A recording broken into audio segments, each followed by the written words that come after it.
आप इमेजिन करो आपके 2 फ्रेंड्स हैं। एक फ्रेंड है जो ना बड़ा ही डिपेंडेबल है, जिसको आपने कभी भी किसी भी क्राइसिस के टाइम पे आपने फ़ोन किया, 3 बजे फ़ोन किया, 4 बजे फ़ोन किया, that person has always showed up. दूसरा पर्सन है जो बड़ा ही ना थोड़ा-सा अच्छा आदमी तो है बट बड़ा अनरिलायबल है, उस पे कभी आप काउंट नहीं कर सकते, आएगा नहीं आएगा भगवान जाने, कहीं दारू पी के पड़ा होगा व्हाटएवर। तो योर ब्रेन नोज़ इंस्टिंक्टिवली, क्योंकि आपके पास एविडेंस है, आपके पास एविडेंस है कि इस आदमी ने फलाना आदमी ने 6 out of 7 times this person has showed up for me and this person ने भैया पता नहीं भैया ये एक बार ही आ जाए तो बड़ी मुश्किल सी बात है, बहुत बड़ी बात है। तो एविडेंस जो है ना वो हमारे ब्रेन को बहुत इंपॉर्टेंट, बहुत मैटर करता है। तो क्या होता है, जैसे आपने अपने आप से 3-4 प्रोमिसेस की, फॉर इंस्टेंस मेरा रेजोल्यूशन है या व्हाटएवर कि मुझे इतने पेजेस पढ़ना है, मुझे 2 किलो वेट कम करना है इन 1 मंथ व्हाटएवर, मुझे और ज़्यादा बुक्स पढ़नी है, मुझे जिम जॉइन करना है, 3-4 चीज़ें।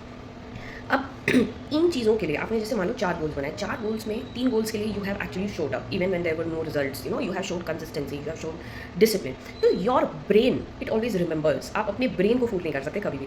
तो आपके ब्रेन के पास एविडेंस है, नाउ इट हैज़ एविडेंस कि भैया इस आदमी ने 4 गोल बनाए थे, इसमें से 3 गोल के लिए तो इसने शो किया, 75% तो इसके बनते हैं। अब क्या होगा, इससे क्या होगा, अब यहीं पे दूसरा आदमी है, इसने 4 गोल बनाए, उसमें से एक भी फुलफिल नहीं किया। नाउ उस पर्सन का ब्रेन तो ये बात जानता है कि ये तो 0% है, ये कुछ नहीं कर सकता।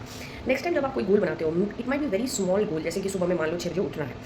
अब दोनों लोगों को कंपेयर करते हैं। जिस आदमी ने 4 में से 3 गोल्स में एटलीस्ट शो किया, अगर 4 में से 4 ने शो किया तो बहुत अच्छी बात है, लेकिन 3 गोल्स पे भी अगर शो किया, उसके ब्रेन के पास एविडेंस है। अब वो एविडेंस, अब इसका ब्रेन फॉर इंस्टेंस बात चल रही है कि यार ये कह तो रहा है कि 6 बजे उठेगा, तो उसका ब्रेन बोलेगा अरे क्या ही उठेगा, नहीं उठेगा, इसके बस की बात नहीं है। फिर उसका ब्रेन कहेगा नहीं यार, इसने 4 में से 3 गोल्स तो इसने पूरे कर लिए थे, तो ये कर लेगा यार, तो हमें ओबे ही कर लेते हैं, शायद हमें करना ही पड़े, चलो उठ ही जाएंगे कल से। अब वही दूसरे पर्सन पे ले लो, उसने 4 में से 0 चीज़ें कंप्लीट की, उसके ब्रेन को ये बात पता है। अब उसने एक गोल बनाया कि मैं कल से 6 बजे उठूँगा। अब उसका ब्रेन कह रहा है भाई इसके बस की नहीं है, इसका देखो ना, आप ट्रैक रिकॉर्ड देखो, इसने कभी कोई चीज़ फुलफिल ही नहीं की है, ये कभी he has never showed up for himself, इसने कभी अपनी बात की रिस्पेक्ट ही नहीं रखी है, इसका विल पावर ही नहीं है, इसके बस की नहीं है। अब उसके ब्रेन ने डिसाइड कर लिया कि इसके बस की नहीं है। अब भगवान भी चाहे तो वो कल नहीं उठ सकता। तो this is the game of self esteem. जिन लोगों में ट्रू कॉन्फिडेंस होता है ना, जिनमें बहुत डीप रूटेड सेल्फ कॉन्फिडेंस होता है, नॉट एरोगेंस, वो लोग अपने ब्रेन को एविडेंस देते रहते हैं। Their whole life is based on providing as much evidence to their own brain as possible. Track record बहुत मैटर करता है। आपने कितनी बार अपने आप से जो प्रोमिसेस की हैं वो आप सक्सेसफुली आपने रखी हैं। आप जितना ज़्यादा अपनी प्रोमिसेस रखोगे, उस पर खरे उतरोगे, उतना ज़्यादा your brain will boost those networks. आपके your brain will become your comrade, not your enemy. वो आपका हेल्प करने लगेगा कि नहीं नहीं ये तो कर लेता है, ये तो कर लेगा, ये कर लेगा बेटा, कल उठ जाएगा 6 बजे। This is the whole idea of self esteem.